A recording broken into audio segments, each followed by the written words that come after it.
You? Yeah. Okay. Just don't even worry about the Yeah, camera. sure, no problem. No problem. That paper down because Okay.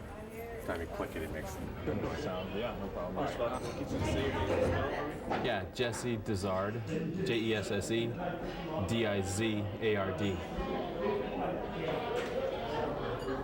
I'll catch you later, Jesse, because this is starting to get it all out. Do you want to just move to?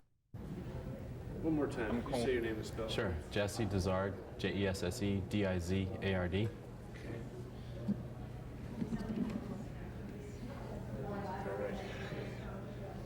Your seminar in there came in a little late. Can you tell me what you're doing here today?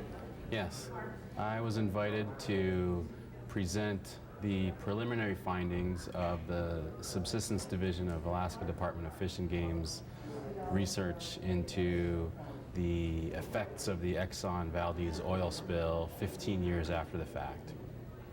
And why is that important to the people who are attending this? I think it's important to the people here at this conference because it represents a concrete application of science to measure the effects of an industrial disaster on the traditional subsistence economies of rural Alaska. And we need to know as much as we can about how well or poorly the resources are recovering after that industrial disaster in order to ensure that we in the Subsistence Division complete our mission, which is to document all aspects of the role that wild food plays in the lives of Alaskans. Can I ask, is there any way to sum up what you've kind of found out from your research? This summary that I was able to share with the audience here at this conference in toto suggests that on the whole people feel that some resources are recovering and some resources are safe to eat, but in spite of that there's still a widespread perception that the oil spill has significantly impacted their traditional way of life, and that even 15 years on, it has not returned to pre-spill levels. What were you in your, I guess, not an agency, but you're part of the fishing game, right? Are you a division? Yes. Okay. What will you and your division do in the future to keep this knowledge up there and updated? My staff and I are involved in a multitude of projects, only one of which happens to be the follow-up on the Exxon Valdez oil spill. So as I said, our role is to document all aspects of wild food in the lives of rural Alaskans, and we continue to do that to the extent of our abilities and budgets. Anything else of interest that you guys are doing that you can share?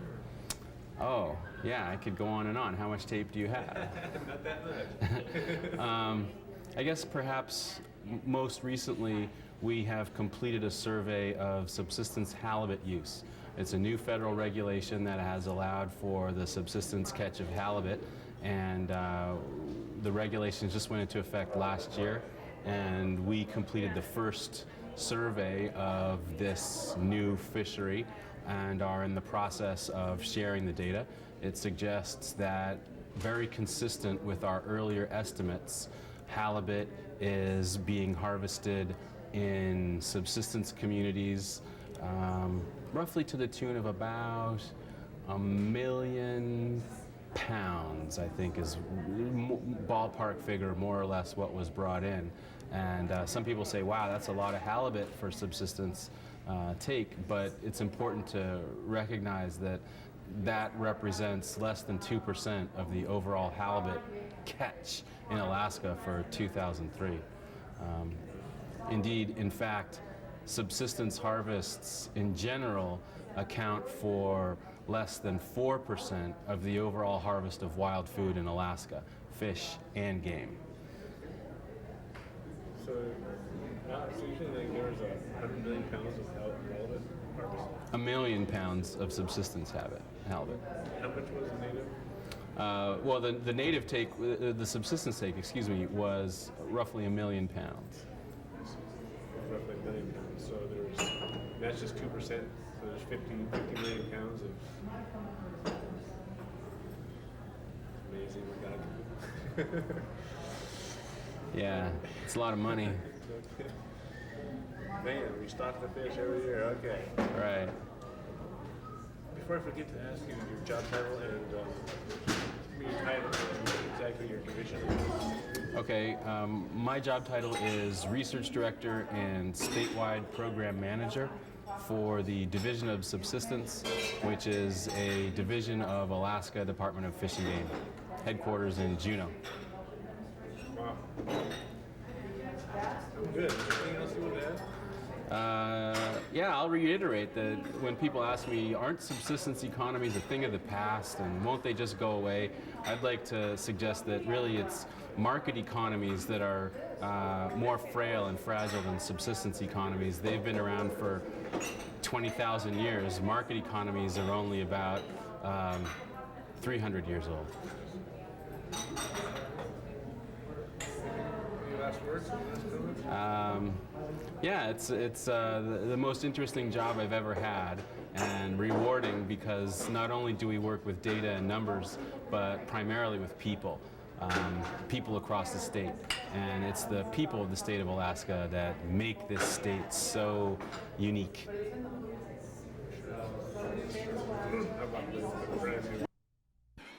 As a lovely guest of our state and the tribal people across Alaska, and coming here to the sacred land of the Athabascan. So I would like to present Aquila with a beautiful purple cosmic.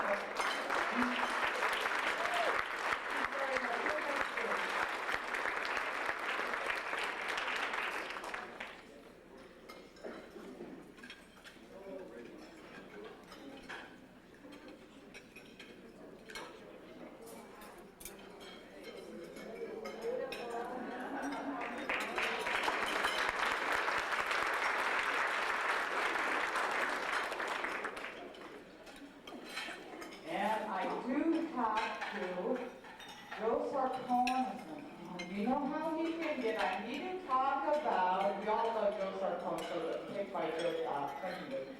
Joe Sarcone, what about you? Over here. Okay. Do you live and work in rural Alaska? They want you to fill this out for the upcoming Alaska Forum on the Environment. I would like more training or information about it. I would like to present information, so they want to know what you want to learn, and if you want to present, you're invited to present, and they have a place to turn these in, right? Yes. Okay. At the staff desk for Jamie, Katrina, and Brenda R. Thank you. You're welcome, Joe.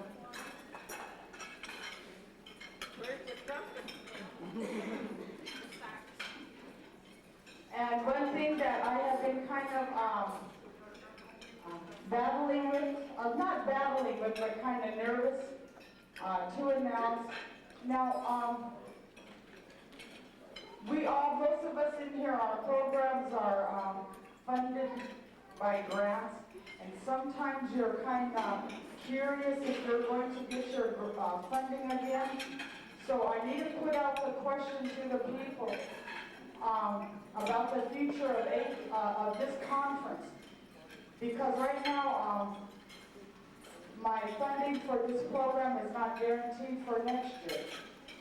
And so I'm not going to find that out for maybe end of this month or something. But I need to bring this out to the people. I don't want this to be the last conference. We need to decide what we want to do with our conference, because it is our conference. The first 2 words is Alaska Tribal. We have coffee cans, 3 of them, 2 in the wellness room and 1 by the registration table with pieces of paper. If you want to write down your ideas, suggestions, recommendations, all these ideas can be pulled together and even be a foundation for some other organization or tribe who may want to adopt this conference. And there's a lot of technical support that will be offered to you because I have 10 years of files and databases. We have a planning committee that can be your advisory committee instead of a planning committee because of the years. So, but we need to think about this, and of course we'll give you a mass emailing, and maybe it's time that maybe somebody or some other tribe wants to take this over. I don't know, but we need to brainstorm about it. If I could please have all the conference planning committees please stand up, and I would like to thank them and let the people know that they could come up and talk to you and suggest instead of if they don't want to write. The planning committee members, you know who you are, please stand up or I'll get their lists of calling names. Okay. There's Ellen Kazari, Brian Connor, Santina Gay, Joe Sarcone, Jerry Perdella, Violet Eaton, Malcolm Ford. Okay, so those are the people, if you want to talk about the future recommendations for the conference. And so that's what I needed to say. And enjoy your lunch. And remember, we're going to have our dessert 2 hours from now when everybody is going to feel hungry again after Chinese.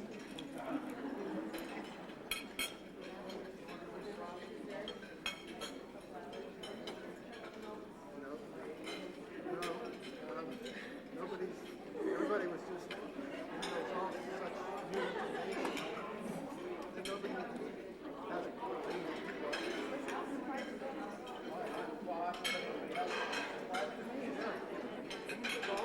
Okay, so first of all, has everybody here gotten their door prize tickets? So otherwise, see all the fabulous prizes up here, and welcome to the channel. So anybody who hasn't gotten their door prize ticket, raise your hand, and somebody will come around and give you a ticket. Okay? So keep your hand raised, and we'll give tickets to you.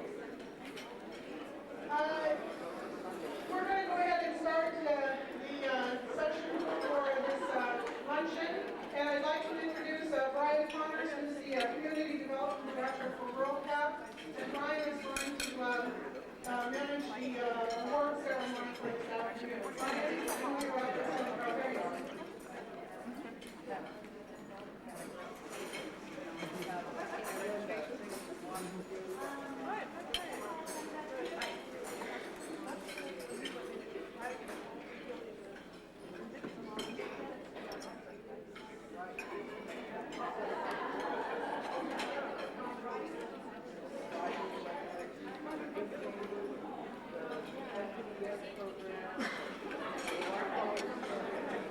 Jacqueline's also going to make sure we know who's going to be presenting the gifts for this afternoon session as well.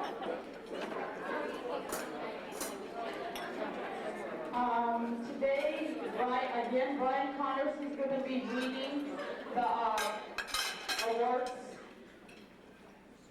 What is that called? Booklet that you have in front of you. And Trudy Anderson, my CEO, who we told you yesterday she was a no, she's back, so she's going to be here presenting ANHG's traditional gift or rules. And I'm going to be passing out the certificates of appreciation to all the environmental workers that have been recognized this year. And Ellen Kazari is going to be handing out the popular Satan Ravens game as the award prize for Rural. Thank you.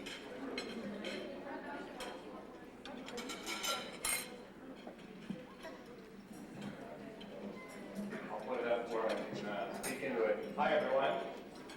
Welcome to the 10th Annual Alaska Tribal Conference on Environmental Management. My name is Brian Connors, and I'm Community Development Division Director for Rural Cap.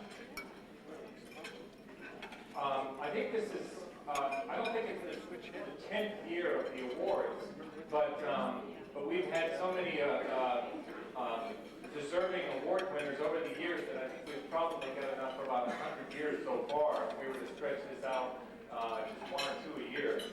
I'm honored to be here today as a supporter of AdChem and a supporter of tribal environmental programs around the state. And first, I think before we get yourselves again for the efforts that you put in this year and all the hard work and good things that have happened in rural Alaska. Thank you.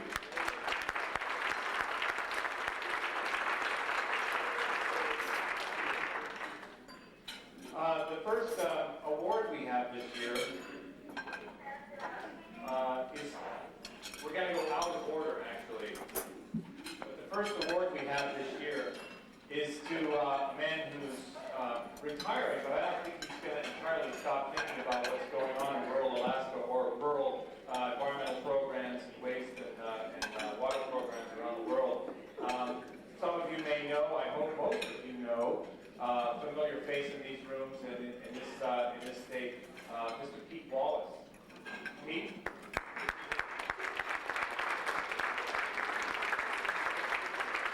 Pete is Environmental Health Director for the Tanana Chiefs Conference in Fairbanks.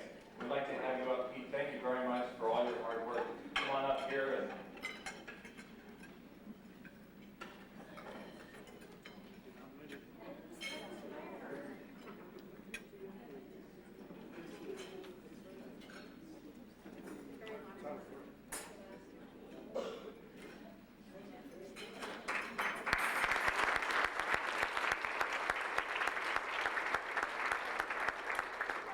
we expect that you'll be playing that game in a refugee camp somewhere, or thanks, Pete. Nice work and congratulations. Next, the AdChem. Let me first say that these nominations and these Environmental Leader Awards came from communities and representatives of or colleagues of communities and individuals around the state. And it was a long process, and I think everybody knows that you have the power to nominate an environmental leader in your community. We would encourage you to do so in the future, to think hard about the efforts of your neighbors and your environmental colleagues around the state, and to make sure that they get acknowledgement for what they've done and what they're continuing to do in your community. But the next person that we'd like to welcome up is Edwin Albright from Jacqueline Airlines and David Daniel from Grant Airlines. They're both from Tutuliak. Are they here today? It doesn't sound like it, but we'll still give them a round of applause. Is anyone here from Tunt who can come up and, here we go, someone from Tutuliak. These two gentlemen have been extremely responsive to the community's needs, desires to get the cans out, get other items out, and to protect the local environment.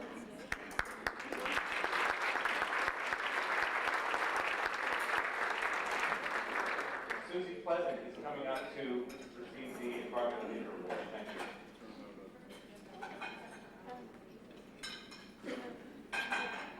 Next is a gentleman from Fort Graham.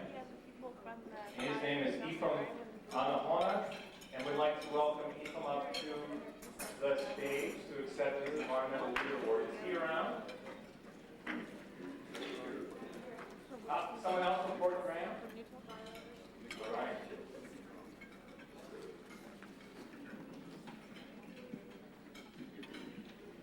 Let me quickly read something about Ephraim. He's worked to improve oil spill prevention and response in Fort Graham, and he assisted the CIRCAC, Cook Inlet Regional Citizens Advisory Commission. Is that right? Did I get that right? With their Geographic Response Strategies program in southeastern Cook Inlet. Thank you.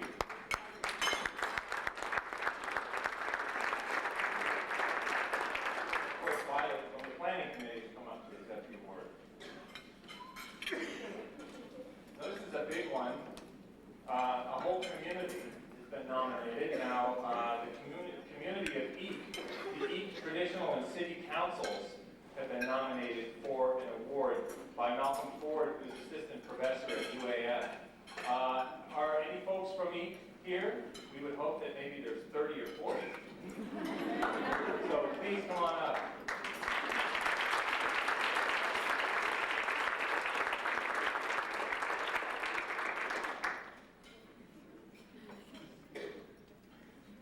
Carly Bean, is that right? Beaver, there we go. Thank Thank you very much, Carl. Congratulations.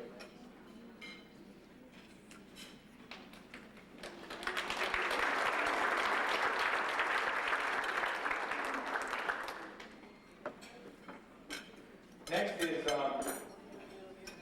some folks from Quaid, Rachel Cochran, who's a Birds of AmeriCorps member, and Emma Kionia, who's the IGAP technician from Quaid, who have been nominated to receive the Environmental Leader Award.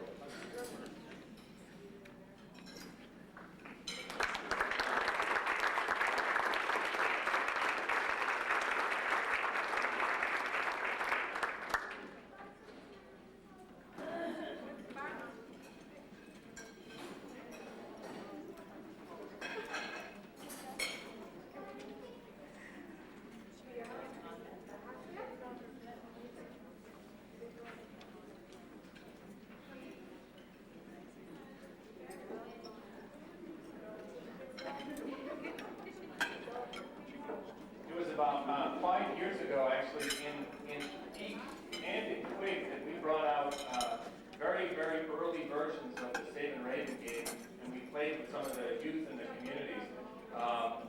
We had flip chart paper, it was all done in magic markers and flip chart markers, and today we have thanks to the support of communities around here at EPA, we actually have a game. So thanks to the folks in Eek and Quig, as well as other communities. Next, nominated by Harold David Sr., who's an EPA coordinator in Allakaket, Chief Merrill Herbert Moses, the traditional chief Lucy Strasberg, and Harold David Sr., EPA staff for the Allakaket Tribal Council. Our folks from Allakaket here are these folks here.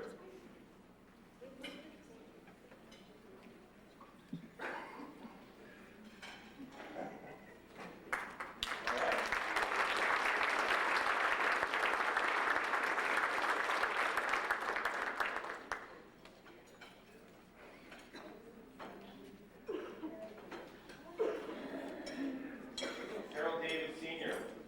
Thank you, Harold. Congratulations.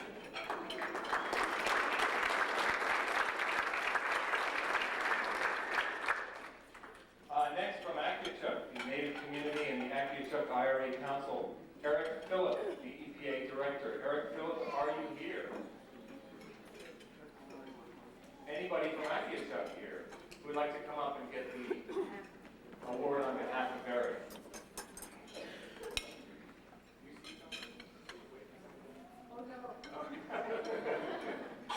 Okay, we'll move on. Anyway, congratulations.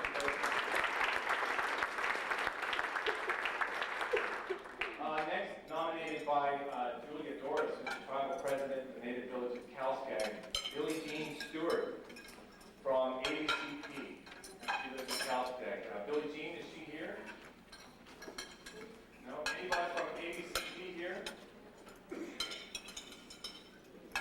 Well, then we'll go on with a round of applause for Billie Jean. Thank you.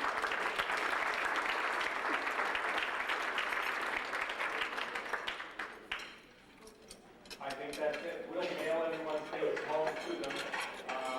Again, I want to thank everyone for attending and giving all of these great tribal environmental leaders your support. And I asked for one shameless plug. I did check with Joe, so I called him to see if this was okay. I said, is it okay for a shameless plug? He said, at Atkin, there are no shameless plugs. Just do what you want. So I'm asking everyone, if you have a moment to read over the Environmental Resource Hub information at the Rural Cap display out here, and take a few moments to fill out a survey, that'd be great, and help us design an online resource for everyone working on environmental issues in rural Alaska. Thank you very much. Congratulations, everyone.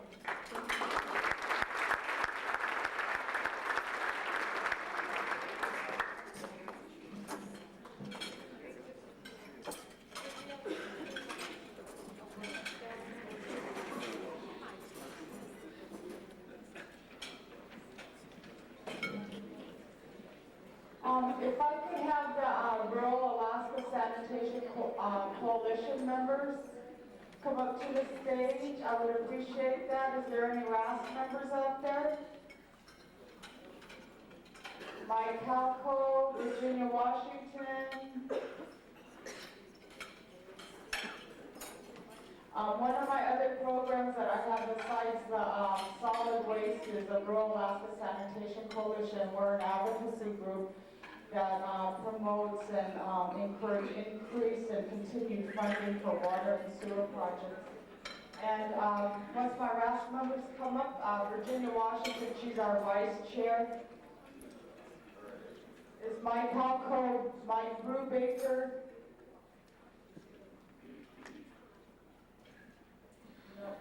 Don't ask Peter Wallace, no Peter. Not you, yes. Oh, I guess this is all the RAS members here today. We would also like to thank Peter Wallace. He's one of the OGs, you know, the original gangsters of RAS. For many years he's been part of RAS. And we do have a certificate of appreciation for your dedication and enthusiasm throughout the years as a Rural Alaska Sanitation Coalition member.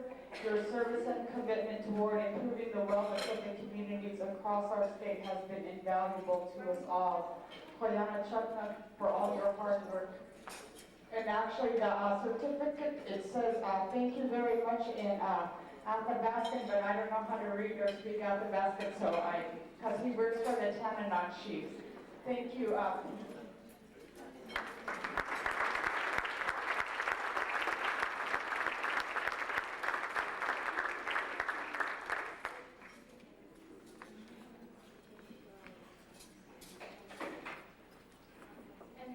And these are a couple of my members. Virginia Washington, she's from St. Michael. She's the vice chair, soon to be chair. And this is Mike Brubaker with the Aleutian Pribilof Islands Association. And that's all. Thank you.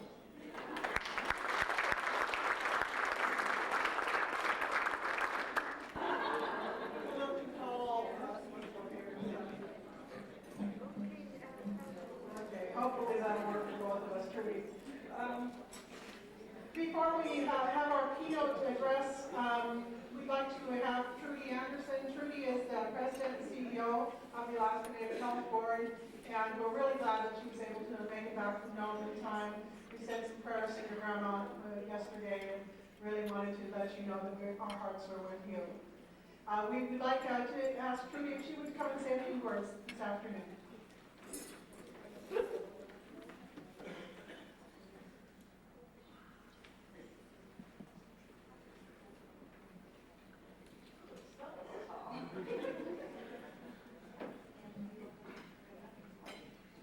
As long as everybody can hear me, I'm fine.